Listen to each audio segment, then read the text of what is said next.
एक साहूकार और एक साहूकारनी थे। वह धर्म पुण्य को नहीं मानते थे, इसके कारण उनके कोई बच्चा नहीं था। एक दिन साहूकारनी पड़ोसी के घर गई। उस दिन सकट चौथ था। वहां पड़ोसन सकट चौथ की पूजा करके कहानी सुना रही थी। साहूकारनी ने पड़ोसन से पूछा, तुम क्या कर रही हो? तब पड़ोसन बोली कि आज चौथ का व्रत है, इसलिए कहानी सुना रही हूँ। तब साहूकारनी बोली, चौथ के व्रत करने से क्या होता है? तब पड़ोसन बोली, इसे करने से अन्न, धन, सुहाग, पुत्र सब मिलता है। तब साहूकारनी ने कहा, यदि मेरा गर्भ रह जाए तो मैं 1.25 सेर तिलकुट करूँगी और चौथ का व्रत करूँगी। श्री गणेश भगवान की कृपा से साहूकारनी के गर्भ रह गया तो वह बोली कि मेरा लड़का हो जाए तो मैं 2.5 सेर तिलकुट करूँगी। कुछ दिन बाद उसके लड़का हो गया तो वह बोली कि हे चौथ भगवान, मेरे बेटे का विवाह हो जाएगा तो 5.25 सेर का तिलकुट करूँगी। कुछ वर्षों बाद उसके बेटे का विवाह तय हो गया और उसका बेटा विवाह करने चला गया, लेकिन उस साहूकारनी ने तिलकुट नहीं किया। इस कारण से चौथ देव क्रोधित हो गए और उन्होंने फेरों से उसके बेटे को उठाकर पीपल के पेड़ पर बिठा दिया। सभी वर को खोजने लगे पर वो नहीं मिला। हताश होकर सारे लोग अपने अपने घर को लौट गए।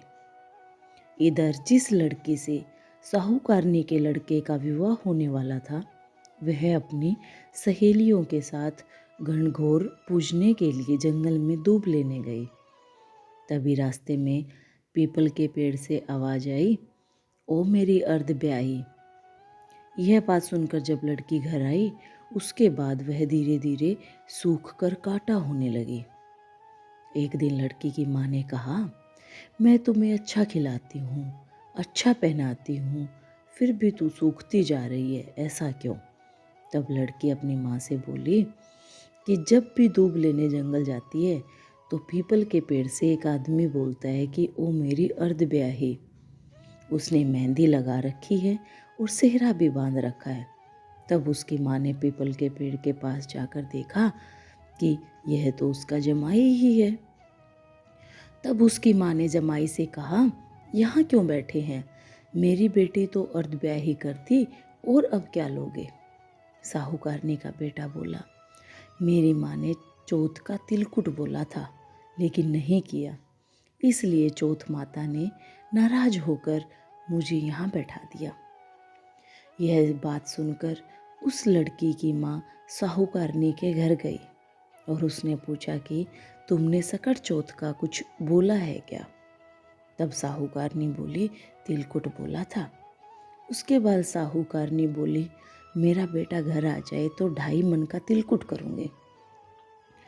इससे श्री गणेश भगवान प्रसन्न हो गए और उसने बेटे को फेरों में लाकर बैठा दिया। बेटे का विवाह धूमधाम से हो गया।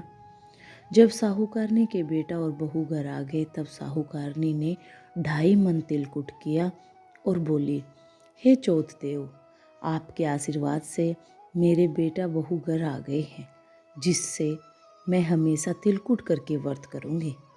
इसके बाद सारे नगरवासियों ने तिलकुट के साथ सकट व्रत करना आरंभ कर दिया।